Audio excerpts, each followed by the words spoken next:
Bismillahirrahmanirrahim. Assalamualaikum warahmatullahi wabarakatuh. Baiklah, pada kesempatan kali ini kami dari kelompok 7 akan mempresentasikan tugas SKSO yang berjudul FTTH atau Fiber to the Home yang beranggotakan Sri Nopika, Putri Ramasari, Gani Abdul Razak. Baiklah, untuk materi presentasi kali ini yang akan disampaikan oleh Putri Ramasari. Pada Putri. Baiklah, pada kesempatan kali ini saya akan mempresentasikan tentang FTTH atau Fiber to the Home. Fiber to the Home atau FTTH adalah sistem penyediaan akses jaringan fiber optik di mana titik konversi optik berada di rumah pelanggan. Titik konversi optik merupakan ujung jaringan fiber optik di sisi klien yang berfungsi sebagai tempat konversi sinyal optik ke sinyal elektrik sebelum diakses oleh berbagai perangkat. FTTH adalah satu dari berbagai alternatif jaringan FTTX.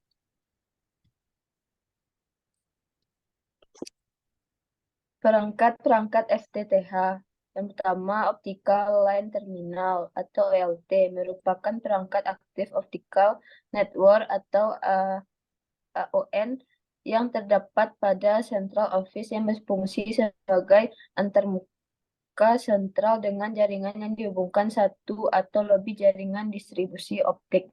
Yang kedua, Optical Distribution Frame atau ODF merupakan perangkat tempat terminasi awal kabel siaran optik. Selain itu juga banyak sebagai tempat peralihan dari kabel outdoor dengan kabel indoor dan sebaliknya.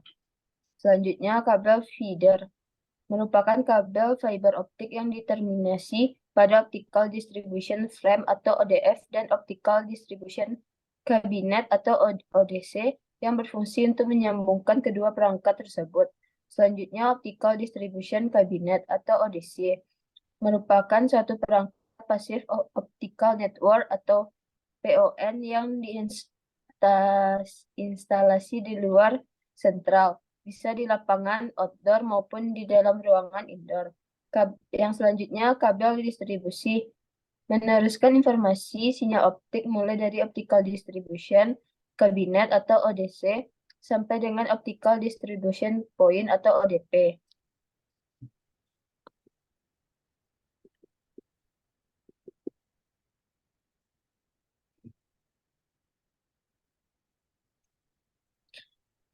Selanjutnya, untuk keuntungan menggunakan FTTH.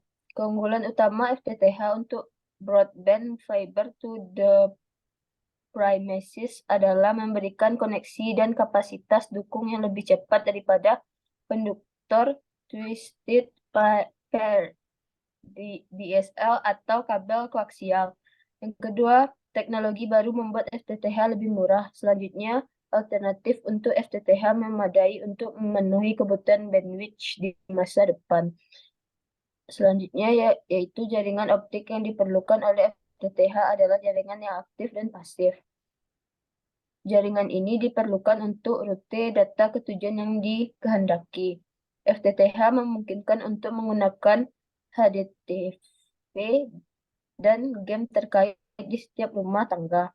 Dan terakhir, seluruh kerja perangkat dapat dimonitor secara sentralisasi. Presentasi selanjutnya akan disampaikan oleh Sri Nopika.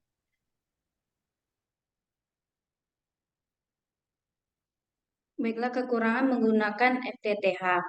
Yang pertama, sulit membuat terminal pada kabel fiber optik. Yang kedua, penyambungan fiber harus hati-hati dan teliti. Yang ketiga, biaya instalasi relatif mahal. Yang keempat, fiber optik ini tidak diinstalasi secara langsung, namun pada umumnya menggunakan pemisah pasif untuk pengandalanya. Manfaat dari FTTH. Manfaat utama FTTH adalah peningkatan kinerja jaringan, khususnya kecepatan yang lebih tinggi dalam jaringan jauh, yang tidak dapat dijangkau oleh metode lama menggunakan kabel koaksial. Cara kerja FTTH. Karakteristik yang menentukan dari FTTH adalah menghubungkan secara optik langsung ke tempat tinggal yang menggunakan fiber optik untuk sebagian besar atau semua telekomunikasi jarak jauh. Serat optik mentransmisikan data menggunakan sinyal cahaya untuk mencapai kinerja yang lebih tinggi.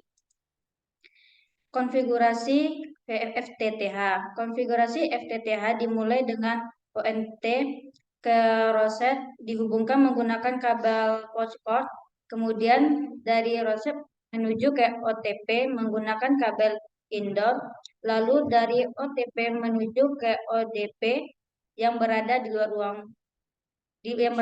luar rumah dihubungkan menggunakan kabel dropscord. Berikut gambar konfigurasi FTTH.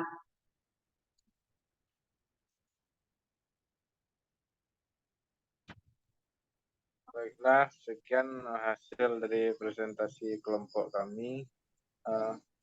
Mungkin kami akhiri dengan Assalamualaikum warahmatullahi wabarakatuh. Waalaikumsalam warahmatullahi wabarakatuh.